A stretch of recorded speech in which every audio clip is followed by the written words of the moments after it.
আমরা যে মানুষকে চাই, যাকে আমরা ভালোবাসি, তাকে একটা উপহার অবশ্যই দিতে চাই। এমন এক উপহার যা ওনার ভালো লাগবে, যা শ্রেষ্ঠ হবে, অতি প্রিয় হবে, বহুমূল্য হবে, বা বলতে পারেন মূল্যবান হবে। তাই আমরা কি করি? আমরা বাজারে যাই, তার জন্য স্বর্ণ, আভূষণ, হিরে, মুক্ত এইসব নিয়ে আসি। কিন্তু এটাই কি সর্বশ্রেষ্ঠ উপহার? কখনোই নয়। সর্বশ্রেষ্ঠ উপহার হলো স্বাধীনতা, তাকে নিজের মনের মতো বাঁচার স্বাধীনতা। যদি আপনি কাউকে স্বাধীনতা না দিতে পারেন, তাহলে সে কোথাও না কোথাও বন্দী হয়ে যায়, তার বিকাশ কোথাও না কোথাও আটকে যায়। কিন্তু যদি আপনি কাউকে স্বাধীনতা দিতে পারেন, তাহলে আপনি দেখবেন ও সমস্ত সংসারকে, এই জীবনকে নিজের দৃষ্টিভঙ্গি দিয়ে দেখবে, বুঝবে যে কোনটা হলো উচিত আর কোনটা হলো অনুচিত। আর এটাই হলো সর্বশ্রেষ্ঠ। আর এবার যদি কাউকে স্বাধীনতার মাধ্যমে এত বড় একটা শক্তি দিতে পারেন, তাহলে আপনি আমাকে বলুন, এর থেকে বড় উপহার আর কি হতে পারে? আসুন আর আমার সাথে ভালোবেসে বলুন, রাধা রাধা। কর্ম, ধর্ম আর কর্তব্য, এই তিনটি একে অপরের সাথে জড়িত। আর অনেক সময় এই তিনটি পালন করতে করতে আমাদের সেই ব্যক্তির সামনে গিয়ে দাঁড়াতে হয়, তার বিরুদ্ধেই যেতে হয়, যাকে আমরা সব থেকে বেশি ভালোবাসি।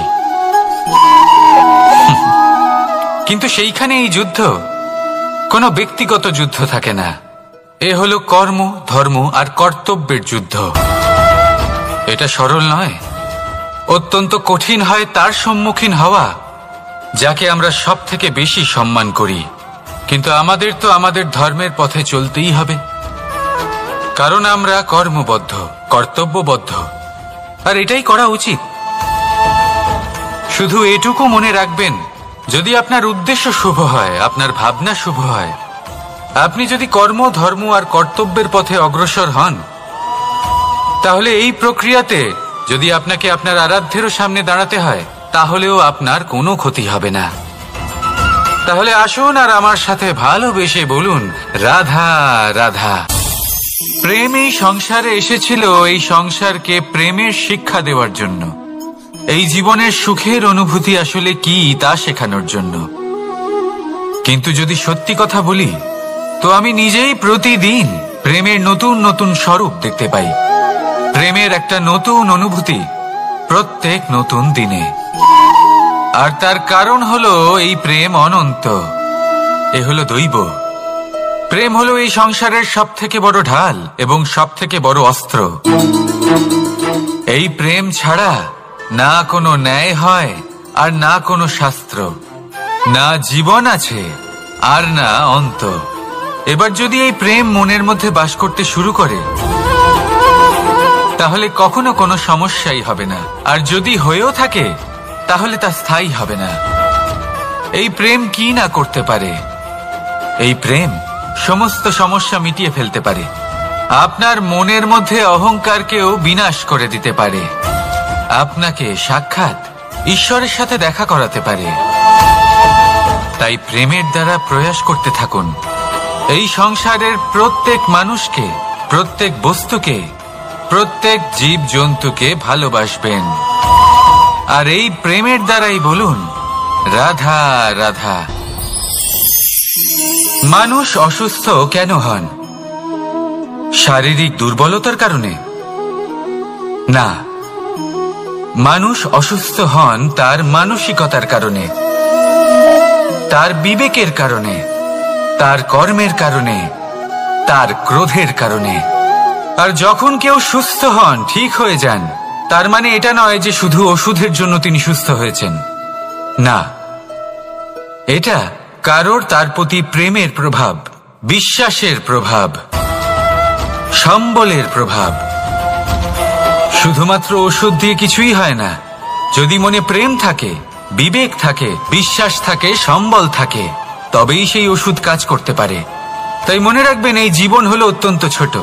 মনে প্রেম ভাব রাখুন, মিত্রতা করুন, শত্রুতা নয়, ভালোবাসুন, বিদ্বেষ নয়।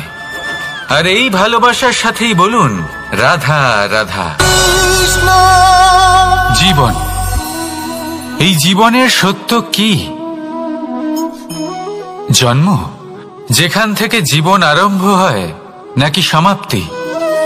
মৃত্যু, যেখানে জীবন শেষ হয়ে যায়।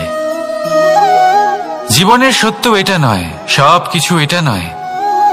ভালো করে ভেবে দেখলে কিছুই যায় আসে না যে আপনার জন্ম কোথায় হয়েছে, কিভাবে হয়েছে।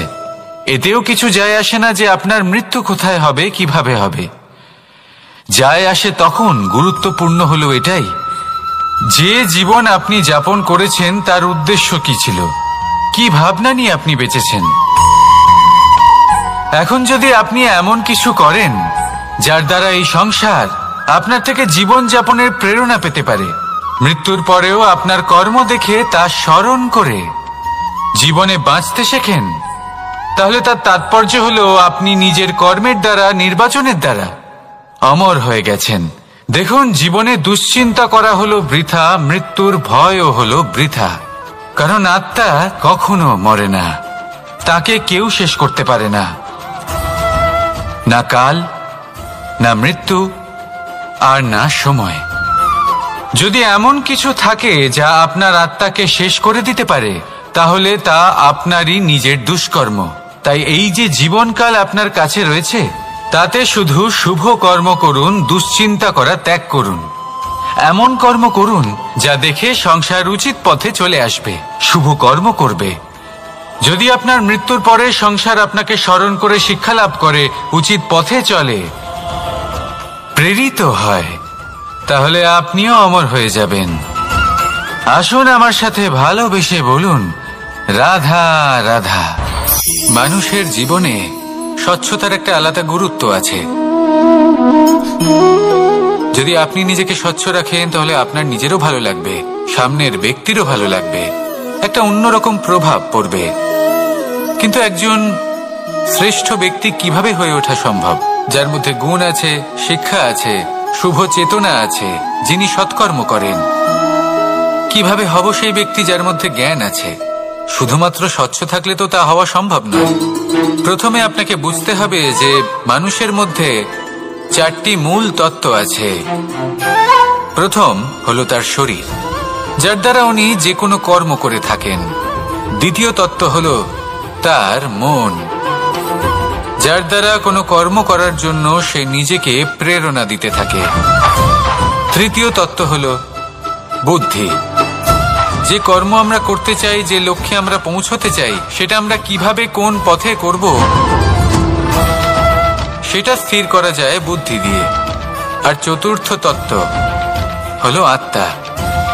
আত্মা হলো এমন এক তত্ত্ব যার কোনো সমাপ্তি নেই। আত্মা হলো অজয়। কিন্তু এরও শুদ্ধিকরণের প্রয়োজন হয়। এই 4টি তত্ত্বের শুদ্ধিকরণ করতে থাকুন, এদের নির্মল রাখুন, শুদ্ধ রাখুন। এবং এটা কিভাবে হবে? শুভ চেতনা দ্বারা, জ্ঞানের দ্বারা, এবং সব থেকে বেশি গুরুত্বপূর্ণ প্রেমের দ্বারা। আসুন আমার সাথে ভালোবেসে বলুন রাধা রাধা। মানুষের এই সংসারে জীবনযাপন করার জন্য কিছু জিনিসের প্রয়োজন পড়ে। এমন কিছু আবেগ, এমন কিছু বস্তু আছে যেগুলো তার প্রয়োজন হয়। কিন্তু সব থেকে বেশি যে জিনিসটা তার প্রয়োজন হয় সেটা হলো সম্মানের। আমাদের ভালো লাগে যখন কেউ আমাদের সম্মান করে। আমরা কাউকে সম্মান করলে তারও সেটা ভালো লাগে। কিন্তু আপনি দেখবেন যে সংসারে বেশিরভাগ মানুষ 2টি মাপদণ্ডের ভিত্তিতে সম্মান করেন। হয় বয়স দেখে করেন বা উপার্জন দেখে, অর্থাৎ সেই ব্যক্তি কতটা উপার্জন করেন। এবার ভেবে দেখুন, এটা আবশ্যক নয় কারোর বয়স যদি বেশি হয় তার বুদ্ধিও ততটাই বেশি হবে। আবশ্যক এটাও নয় যে কোনো ব্যক্তি যদি অত্যন্ত ধনী হন বা তার মনও নির্মল হবে বা তিনি সৎকর্ম করবেন বা এমন কোনো কর্ম করবেন যাতে উনি সম্মান লাভ করতে পারেন। হতে পারে উনি ধনী কিন্তু দুশ্চরিত্র। সেই জন্য বয়স বা উপার্জন দেখে কোনো ব্যক্তিকে সম্মান করবেন না। কর্ম দেখুন। যদি গভীরভাবে ভেবে দেখেন তাহলে দেখবেন যদি কোনো মানুষ কোনো সৎকর্ম করেন তাহলে তার প্রতি হৃদয় থেকে সম্মান জাগ্রত হয়। এটাই হলো সেই সম্মান যা অর্জন করতে হবে। বয়স আজ আছে, কাল আরো বৃদ্ধি পাবে। উপার্জন আজ আছে, কাল সেটা কমে যেতেও পারে। কিন্তু যদি আপনি নিরন্তর শুভকর্ম করতে থাকেন তাহলে আপনি মৃত্যুর পরেও অমর হয়ে থাকবেন। আসুন আমার সাথে ভালোবেসে বলুন, রাধা রাধা। মানুষের জীবনে উন্নতি লাভ করার জন্য 3টি স্তম্ভের প্রয়োজন হয়। প্রথম স্তম্ভ শিক্ষা। এই শিক্ষা আমাদের জ্ঞান প্রদান করে। দ্বিতীয় স্তম্ভ ব্যবসা, যার দ্বারা আমরা ধন উপার্জন করি। তৃতীয় স্তম্ভ হলো আমাদের ঈশ্বর, আমাদের ইষ্ট। এনার সাথে যদি আমরা জুড়ে থাকতে পারি তাহলে এমন একটা মানসিক বল আপনি লাভ করবেন যেটা এই সংসারে আর কোথাও পাওয়া সম্ভব নয়। কিন্তু মানুষ অনেক সময় জীবনে এই 3টি স্তম্ভ লাভ করা সত্ত্বেও সামনে অগ্রসর হতে পারেন না। তখনও জীবনে কঠিন পরিস্থিতি আসতেই থাকে। এমনটা ঠিক কেন হয়? কারণ সে জীবনে এই 3টি স্তম্ভ লাভ করে নেয়, জীবনে প্রয়োগও করে, কিন্তু তার ভিতের কথা সে ভুলেই যায়। যেমন প্রথম স্তম্ভ অর্থাৎ শিক্ষা। এই শিক্ষার আধার হলো শুভ চেতনা। যদি অন্তরে শুভ চেতনা না থাকে তাহলে এই শিক্ষার কোনো গুরুত্ব থাকে না। দ্বিতীয় স্তম্ভ ব্যবসা। পরিশ্রম করে উপার্জন করতে হবে, এই কথাটা আমরা সবাই জানি এবং সবাই চেষ্টাও করি। কিন্তু ব্যবসা করতে করতে আমরা এটা ভুলে যাই আমাদের ব্যবহার কেমন হয়ে পড়েছে। এই ব্যবহার যদি শুভ হয় তাহলে আমাদের উপার্জন আস্তে আস্তে একটা স্থির জায়গায় এসে পৌঁছবে। এবং তৃতীয় স্তম্ভ আমাদের ভগবান। যদি ওনার স্মরণে আপনি যেতে চান তাহলে তার পূর্বে নিজের মা বাবাকে সেবা করুন, তাদের যত্ন করুন, তাদেরকে ভালোবাসুন, কারণ ওনারাই হলেন এই সংসারে আপনার সবথেকে বড় ইষ্ট। তাহলে 3 স্তম্ভের সাথে সাথে তাদের আধারকেও নিজের জীবনে প্রাধান্য দিন। কোনো সমস্যা আসবে না, জীবনে একের পর এক উন্নতি করবেন এবং এই মন প্রসন্ন হয়ে বলবে, রাধা রাধা। আজ আমি আপনাকে এমন এক গল্প শোনাবো যা আমার নন্দ বাবা আমাকে শুনিয়েছিলেন যখন আমি ছোট ছিলাম। কাহিনী একজন সাধু আর একজন বিছের। একবার এক সাধু নদীর পাড়ে স্নান করছিলেন।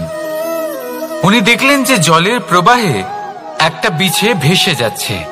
তার প্রাণ বাঁচানোর জন্য উনি তাকে তুলে নদীর পাড়ে রাখার চেষ্টা করলেন, কিন্তু যেই সেই বিছেকে উনি হাতে তুললেন সেই বিছে ওনাকে কামড়ে দিল। সাধু আবার চেষ্টা করলেন, সেই বিছেকে হাতে নেওয়াতে সে আবার তাকে কামড়ে দিল। আরো একবার চেষ্টা করাতে ওনার শিষ্য ওনাকে জিজ্ঞেস করল, এ আপনি কি করছেন গুরুদেব? এসব কি হচ্ছে? আপনি তারই প্রাণ বাঁচানোর চেষ্টা করছেন যে আপনাকে কামড়ে দিচ্ছে। গুরুদেব উত্তর দিলেন, যে ও বিছে হয়েই নিজের কর্ম করছে, নিজের প্রবৃত্তি, নিজের ব্যবহার বদলাচ্ছে না, তাহলে আমি সাধু হয়ে তা কেন বদলাবো? এর তাৎপর্য হলো সরল, যে সংসারে কিছু মানুষ আছেন যারা হয়তো খারাপ, দুষ্ট প্রকৃতির, আর হয়তো তারা কখনোই বদলাবেন না, কখনোই কোনো পরিবর্তন আসবে না।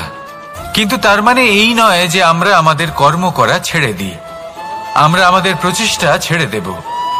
আগে না, আমাদের তো করতেই হবে, কারণ ইতিহাস সাক্ষী আছে যে এই চেষ্টা এই সংসারের ধারাকেও বদলে দিতে পারে। তাহলে আপনিও আসুন আর আমার সাথে ভালোবেসে বলুন, রাধা রাধা। মানুষ জীবনে সবসময় শিখরে পৌঁছতে চায়, অনেক উঁচুতে উঠতে চায়, আর তার জন্য তারা কি না করে, পরিকল্পনা করে, ষড়যন্ত্র করে, প্রার্থনা করতে থাকে, আবার কারোর কাছে সাহায্যও চায়। কিন্তু এত কিছু করা সত্ত্বেও অনেক সময় মানুষ শিখরে পৌঁছতে পারে না। যদি পৌঁছেও যায় তাও খুব তাড়াতাড়ি নিচে নেমে আসে। এর কারণ কি? একটা উদাহরণ দিয়ে বোঝানো যাক। এই হলো ময়ূর পেখম আর এই হলো পাথর। যদি এই পেখমকে হাওয়ায় ছুঁড়ে দিই তবে ও উড়তে থাকে, কিন্তু এই পাথর অতি শীঘ্রই মাটিতে নেমে আসে। এর কারণ কি? ভার। এই পাথর হলো ভারী, আর এই শিক্ষাই আমাদের গ্রহণ করতে হবে। ঠিক এইভাবেই যদি আমাদের মন দ্বন্দ্ব আর অহংকার দ্বারা পরিপূর্ণ হয়ে থাকে, তাহলে তা কখনোই শিখরে পৌঁছবে না। পৌঁছে গেলেও খুব শীঘ্রই মাটিতে নেমে আসবে। তাই এই মনকে হালকা করতে শিখুন, অহংকারকে, এই হিংসাকে ত্যাগ করুন। তারপর উঁচুতে উড়ে তো দেখুন কত উঁচুতে উড়তে পারবেন আপনি। আসুন আমার সাথে ভালোবেসে বলুন, রাধা রাধা। মানুষ এক অত্যন্ত বিচিত্র প্রাণী। পরিকল্পনা করে, ষড়যন্ত্র করে, প্রচেষ্টা করে, কাউকে পরাজিত করার চেষ্টাও করে। সাপকে একটা দড়ি মনে করে হাতে চেপে ধরার চেষ্টা করে, কিন্তু একটা কথা বুঝতেই পারে না, সময়ের এই সাপ, এটা হাতে চেপে ধরাই যায় না। আর আপনি যা করবেন তা আবার ফিরে আসবে আপনারই সামনে। দেখুন, এতে কিছুই যায় আসে না যে আপনি কুম্ভকারের পুত্র নাকি কৃষ্ণের পুত্র। যদি আপনি অনুচিত কর্ম করেন তাহলে আপনার সাথেও অনুচিতই হবে। অশুভ কর্ম করলে আপনার সাথেও অশুভই হবে। কুরু বংশ অত্যন্ত মহান বংশ ছিল। এই কুরু বংশ কি হলো তার সাথে? একটা গোটা বংশ বয়ে গেল, কারণ ওনাদের উদ্দেশ্য অশুভ ছিল। অন্যদিকে 5 জন বনবাসী পাণ্ডব মহাভারত বিজয়ী হলেন, কারণ তাদের উদ্দেশ্য শুভ ছিল। তাই মনে রাখবেন, শুভ অগ্নি প্রজ্বলিত করবেন, শুভ তাপ সঞ্চার হবে। অশুভ অগ্নি প্রজ্বলিত করবেন, নরকেই জ্বলতে হবে। তাহলে আসুন আর আমার সাথে ভালোবেসে বলুন, রাধা রাধা। মানুষ জীবনে সবসময় সুখ পেতে চান, কিন্তু এই সুখ, এটা আসলে কি? এই সুখের আসল রূপ কি? আমি বলি, সুখের আসলে 2টি রূপ হয়, বাহ্যিক সুখ, আত্মিক সুখ। আর এটা ঠিক তেমনই হয় যেরকম আমাদের শরীরের সাথে জড়িত ছায়া আর আমাদের শরীরের মধ্যে বসবাসকারী আত্মার। যদি ছায়ার কথা ভেবে দেখেন তাহলে বুঝতে পারবেন, আমাদের শোবার সময় ভোরবেলা এই ছায়া অনেক বড় হয়ে যায়। যখন এই সূর্য মাথার উপরে চলে আসে, তার তাপ বেড়ে যায়, তখন এই ছায়া ছোট হয়ে যায়। আর যেই অন্ধকার নেমে আসে, এই ছায়া আপনার সঙ্গ ত্যাগ করে। এরকমই হয় বাহ্যিক সুখ। আর এবার কথা বলি আমাদের শরীরের মধ্যে বসবাসকারী এই আত্মা। এই আত্মা কখনো আমাদের সঙ্গ ত্যাগ করে না, সব সময় আমাদের সাথে জড়িয়ে থাকে। এরকমই হয় আত্মিক সুখ, যা সব সময় আমাদের সাথে থাকে। আত্মিক সুখ কারোর সেবা করে, আত্মিক সুখ কাউকে সাহায্য করে, আত্মিক সুখ প্রেম বোধের, যা কখনো আমাদের সঙ্গ ত্যাগ করে না। সেখানে বাহ্যিক সুখ, যতক্ষণ আপনি সম্পন্ন কিছু মানুষ এবং সুবিধার সাথে আছে, এই বাহ্যিক সুখ আপনার সাথে থাকবে। সম্পন্নতা চলে গেলে, মানুষজন চলে গেলে, সুখ সুবিধা চলে গেলে, বাহ্যিক সুখও চলে যায়। তাহলে এই আত্মিক সুখ খুঁজে নিন এবং সেই সুখের সাথেই বলুন, রাধা রাধা। আপনি কখনো কোনো সাধারণ পাখি দেখেছেন? যেমন বাবুই। সে কি করে? সে কোনো গাছের ডালে নিজের বাসা বানায়। এবার সেইখানে বাসা বানানো সহজ ব্যাপার, কারণ সামগ্রী আশেপাশেই পাওয়া যায়। কিন্তু সমস্যা হলো আক্রমণ। কোনো সাপ বা অন্য কোনো পশু ওর বাসাতে ওর সন্তানদের উপর না আক্রমণ করে বসে, এই ভয়ে তার সব সময় থাকে। আর এটা সব থেকে কঠিন ব্যাপার এদের জন্য, নিজের বাসায় নিজের সন্তানদের সুরক্ষা। আর বাজ পাখি, যদি আমরা বাজের কথা বলি তাহলে তারা কি করে? বাজ পাখি কোনো উঁচু পাহাড়ের শিখরে, কোনো পাথরের খাঁজে নিজের বাসা তৈরি করে। এবার ওখানে বাসা বানানো একেবারেই সহজ ব্যাপার নয়, কারণ সামগ্রী আশেপাশে পাওয়া যায় না, দূর থেকে নিয়ে আসতে হয়। কিন্তু সেইখানে আক্রমণের ভয়ও কখনোই থাকে না। এইভাবে উচিত রূপে ও নিজের বাসা রক্ষা করতে পারে, নিজের সন্তানদের রক্ষা করতে পারে। এর সারমর্ম হলো এটাই, যদি সমস্যা বড় হয় তাহলে সমাধানও উচ্চমানের হওয়া উচিত। একটা বাজ পাখির মতো ভাবা আরম্ভ করে দিন। জীবনে যে কোনো সমস্যা ছোট মনে হবে। রাধা রাধা। জীবনে এমন কিছু কাজ রয়েছে যা আপনাকে একাই করতে হয়, আর এমন কিছু কাজ রয়েছে যা আপনাকে একসাথে মিলে করতে হয়, একজোট হয়ে, সঙ্গবদ্ধ হয়ে। এবার সঙ্গবদ্ধ বলতে কি বোঝাতে চাইছি? আমি তাদের কথা বলছি না যারা বাস্তবিকভাবে একে অপরের সাথে কাজ করেন। আমি তাদের কথা বলছি যারা একে অপরের থেকে দূরে থেকেও একে অপরকে বিশ্বাস করেন। আমি আগেও বলেছিলাম, সমস্ত বিশ্বের আশা বিশ্বাসেই বসবাস করে, তাই না? তাই যেখানে সমস্ত বিশ্ব আছে, সমস্ত সংসার আছে, সেইখানেই বিশ্বাস রয়েছে। তাই আপনার আশেপাশে এমন দল সঙ্গবদ্ধ করুন যাদের আপনার উপর বিশ্বাস আছে আর যাদেরকে আপনি বিশ্বাস করতে পারেন। তাহলে আসুন আর আমার সাথে ভালোবেসে বলুন, রাধা রাধা। কখনো কোনো চাতক পাখিকে দেখেছেন? কথায় আছে যে বছরে মাত্র একবার সে তার তৃষ্ণা মিটিয়ে থাকে, আর তাও আকাশে ভেসে থাকা মেঘের দ্বারা ঘটানো বৃষ্টির জলের ফোঁটা থেকে। আর কোথাও থেকে সে তার তৃষ্ণা পূরণ করে না। সারা বছর সে নিদারুণ গরম সহ্য করে, তীব্র শীতও সহ্য করে, শুধু এই আশা নিয়ে যে বছরে একবার অন্তত সেই মেঘের ঘন ঘটা হবে, বৃষ্টি হবে, আর সে তার তৃষ্ণা নিবারণ করবে। এটা আসলে কি?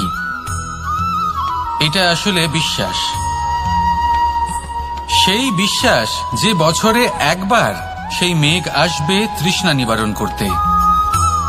যেমন দেখুন, একটা সূর্যমুখী ফুল সারা রাত অন্ধকারের সাথে যুদ্ধ করে, কারণ তার বিশ্বাস যে ভোরবেলায় সূর্য তাকে অবশ্যই দর্শন দেবেন।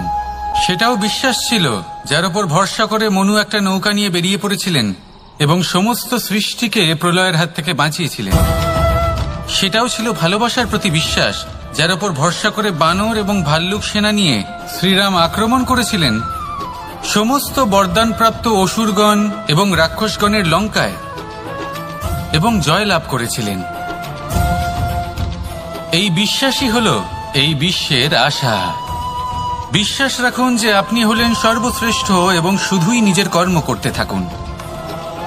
এই বিশ্বাসের আশাই আপনাকে প্রতি মুহূর্তে বল প্রদান করবে। এ হলো আমার বিশ্বাস।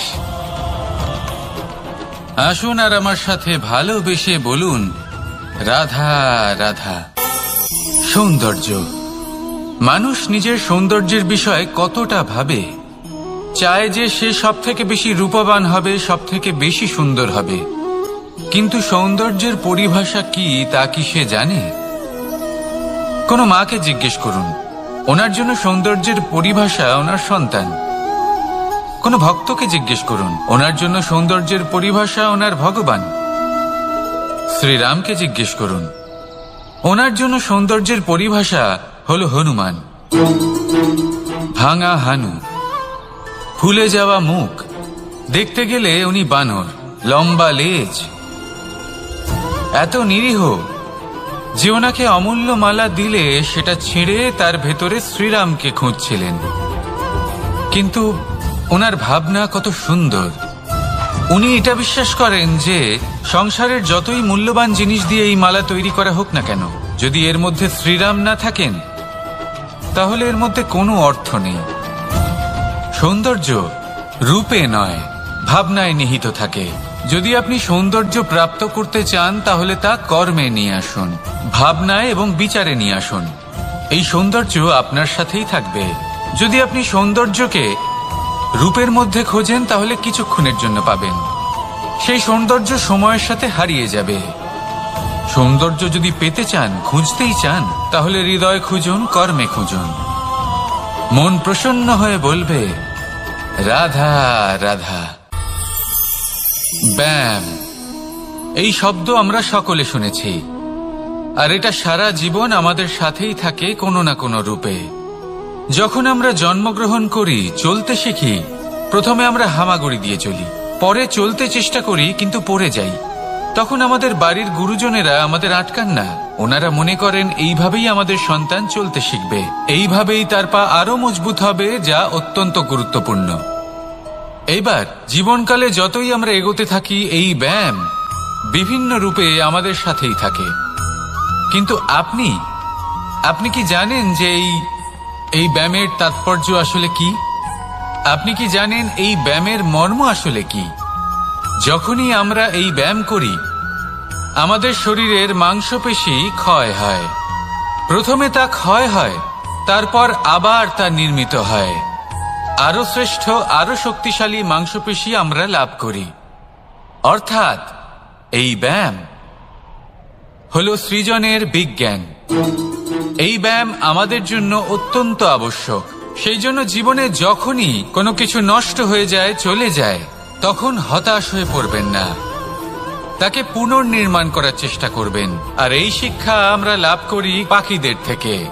যখনই বর্ষা হয়, ঝড় আসে, যখন পাখির বাসা ভেঙে চুরমার হয়ে যায়, তারা হার মেনে নেয় না। সে আবার অল্প অল্প করে সব খুঁজে একত্রিত করে আবার নিজের বাসা বানিয়ে তোলে, পুনরায় এক জীবনকে জন্ম দেয়, এক নতুন পরিবারকে জন্ম দেয়। তাই মনে রাখবেন, জীবনে এইভাবেই যদি আপনি নির্মাণ করতে চান, সৃজন করতে চান, তাহলে সেই নির্মাণের জন্য ভাঙনের অভিজ্ঞতা থাকা অত্যন্ত আবশ্যক। ভগ্ন বস্তুকেও সম্মান করা অত্যন্ত আবশ্যক। এই আচরণ মনে নিয়ে আসুন, মন প্রসন্ন হয়ে বলবে, রাধা রাধা। মানুষ ছোট হোক বা বড়, রাজা হোক বা দরিদ্র, সমস্ত মানুষের মধ্যে একটা সামঞ্জস্য থাকে। সমস্ত মানুষের কাছে তার প্রশংসা অত্যন্ত গুরুত্বপূর্ণ। সে খুবই প্রসন্ন হয় যদি আপনি তার প্রশংসা করেন। কিন্তু আপনি যদি তাকে এটা বলেন যে এটা তোমার ভুল ছিল, তোমার কিছু খামতি ছিল, তখন সেটা সে মানতে রাজিই থাকে না। সব মানুষ এটা শুনতে পছন্দ করে যে সে যেটা করেছে সেটাই সর্বোত্তম। এবার আমি আপনাকে একটা কথা বলি, এ হলো নিন্দা, এ হলো প্রশংসা, আর এই হলো সত্য, যা সবার থেকে উচ্চস্থানীয়। সেই জন্য মানুষ আয়না দেখে। আয়না তাকে তার সৌন্দর্য দেখায় না, তাকে দেখায় যা সত্য, যাতে মানুষ আরো সুন্দর হওয়ার চেষ্টা করতে থাকে। তাই আয়না অত্যন্ত গুরুত্বপূর্ণ সত্যকে জানার জন্য। জীবনে নিন্দুকের মাহাত্ম্য প্রশংসকের মাহাত্ম্যের থেকে অনেক বেশি। কেন? কারণ তারা আপনাকে আপনার খামতি দেখায়, আপনার ভুলগুলো বুঝিয়ে দেয়, আপনাকে একটা সুযোগ দেয় নিজেকে শুধরে নিতে, নিজেকে আরো শ্রেষ্ঠ করে তুলতে, যা প্রশংসক করতে পারে না। তাই জীবনে যদি কখনো নিন্দা করা হয়, তাকে ভালোবেসে গ্রহণ করুন, ধন্যাত্মক রূপে গ্রহণ করুন। যদি নিজেকে কোনো শিক্ষা দেওয়া সম্ভব হয়, তাহলে অবশ্যই দিন। দেখবেন মন প্রসন্ন হয়ে বলবে, রাধা রাধা। গুরু, যিনি পথ দেখান, আমাদের জীবনে অত্যন্ত গুরুত্বপূর্ণ, অত্যন্ত আবশ্যক। কিন্তু কিছু মানুষ মনে করেন যে গুরুর কোনো প্রয়োজন নেই, কারণ এই সমগ্র জ্ঞান মানুষের অন্তরেই নিহিত রয়েছে। এবার প্রশ্ন এটাই, যদি সমস্ত জ্ঞান মানুষের অন্তরে নিহিত থাকে, তাহলে গুরুর কি প্রয়োজন? আর যারা আজ পর্যন্ত গুরুকে মেনে এসেছেন, তারা কি অনুচিত করেছেন? এর উত্তর আমি আপনাকে দেব একটা উদাহরণ দ্বারা। একটা কাঠ যা জ্বলনশীল, জ্বলনের ঊর্জা তার অন্তরে নিহিত রয়েছে, কিন্তু তার জ্বলনের জন্য বাইরে থেকে একটা অনুঘটকের প্রয়োজন হয়। এই অনুঘটকই হলেন আপনার গুরু। উত্তাপ যা একটা কাঠকে জ্বালাতে পারে, সেই উত্তাপ হলো গুরুর প্রচেষ্টা। যদি সেই গুরুই না থাকে, তার প্রচেষ্টাই না থাকে, তাহলে সেই সমস্ত জ্ঞান যা মানুষের অন্তরে নিহিত, তা ব্যর্থ হয়ে যাবে।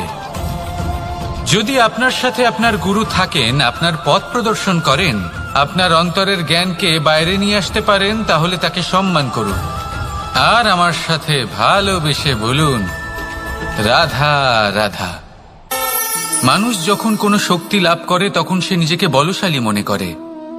শক্তি লাভ করলেই তার মধ্যে অহংকার চলে আসে, অভিমান চলে আসে। তার কারণ হলো সে একটা সহজ কথা বুঝতেই পারে না। এই সব যা হচ্ছে সময়ের জন্য হচ্ছে। সময়ের থেকে বেশি বলশালী আর কেউ নেই। এই সময়ের জন্যই রাবণ ভক্তি দ্বারা কৈলাস পর্বত তুলে নিয়েছিলেন। আবার সেই সময়ের জন্যই, সেই কারণেই রাবণকে বধ হতে হলো। তার সাথে সাথে রাক্ষস কুলও ধ্বংস হয়েছিল এবং লঙ্কাও ভস্ম হয়ে গেছিল। দেখতে গেলে জন্ম থেকে মৃত্যু পর্যন্ত এই যে সময়, সেটাই হলো জীবন। কিন্তু তার মধ্যেও যা সময় আসে কোনো কারণেই আসে। সেই সময় আমরা যাপন করে কিছু শিখতে পারি। তাই আজ যে সময় আপনার হাতের কাছে আছে তাকে মুষ্টিবদ্ধ করে রাখুন, তাকে সামলে রাখুন, তাকে সংযত করে রাখুন, অনুভব করুন, তার থেকে কিছু শিখুন, তাকে কোনোভাবেই ব্যর্থ হতে দেবেন না। আর এটা জেনে রাখুন যে ভবিষ্যতে যা কিছু হতে পারে, যা কিছু হতে চলেছে, সেটা না আপনি জানেন আর না তা আপনার বশে রয়েছে। সেই জন্য আজ অহংকার বা অভিমান করে নিজের ভবিষ্যতের ক্ষতি করবেন না, সেই অনর্থ ঘটাবেন না। এটাই হলো সময়ের অর্থ। আসুন আমার সাথে ভালোবেসে বলুন, রাধা রাধা। পরিকল্পনা অত্যন্ত গুরুত্বপূর্ণ, এটা আমাদের জীবনে অত্যন্ত আবশ্যক, এটা আমাদের জীবনে। কিন্তু এই পরিকল্পনা ঠিক কতটা হওয়া উচিত, অর্থাৎ এই পরিকল্পনার সম্পর্কে কতটা চিন্তা করা উচিত, কতটা ভবিষ্যতের বিষয়ে চিন্তা করা উচিত। এবার দূরদর্শিতা অত্যন্ত বিশিষ্ট গুণ মানব জীবনে, কিন্তু দূরদর্শিতায় এতটাও মগ্ন হওয়া উচিত নয় যে কাছের জিনিসগুলোই নজরে না পড়ে। আজকের কথা বাদ দিয়ে শুধুই ভবিষ্যৎ নিয়ে চিন্তা করা অনুচিত। এবার দেখুন, পরিকল্পনা করুন কিন্তু তার থেকে বেশি উপভোগ করুন।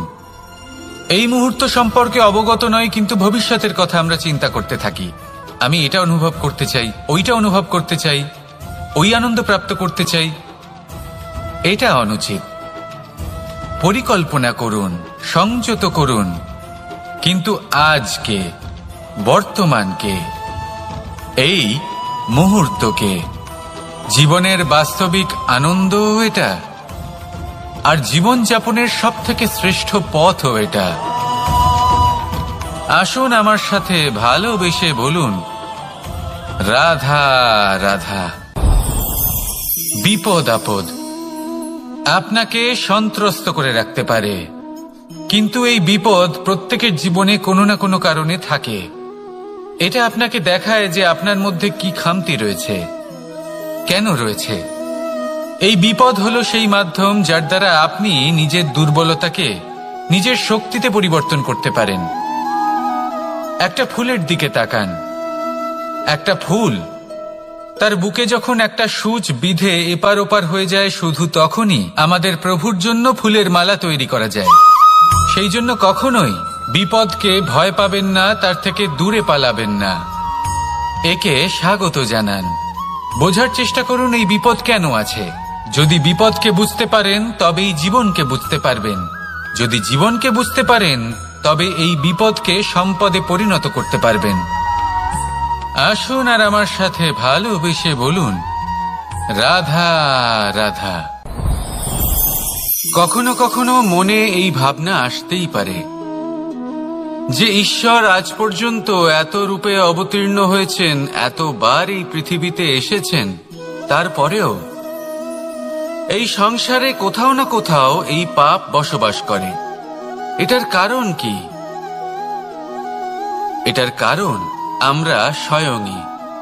যখন কোনো ব্যক্তি এই পৃথিবীর পথপ্রদর্শন করে, এই সংসারকে উচিত দিশা দেখায়, এই সংসারের মঙ্গল করে, আমরা সেই ব্যক্তিকে মানুষ থেকে ঈশ্বর বানিয়ে ফেলি।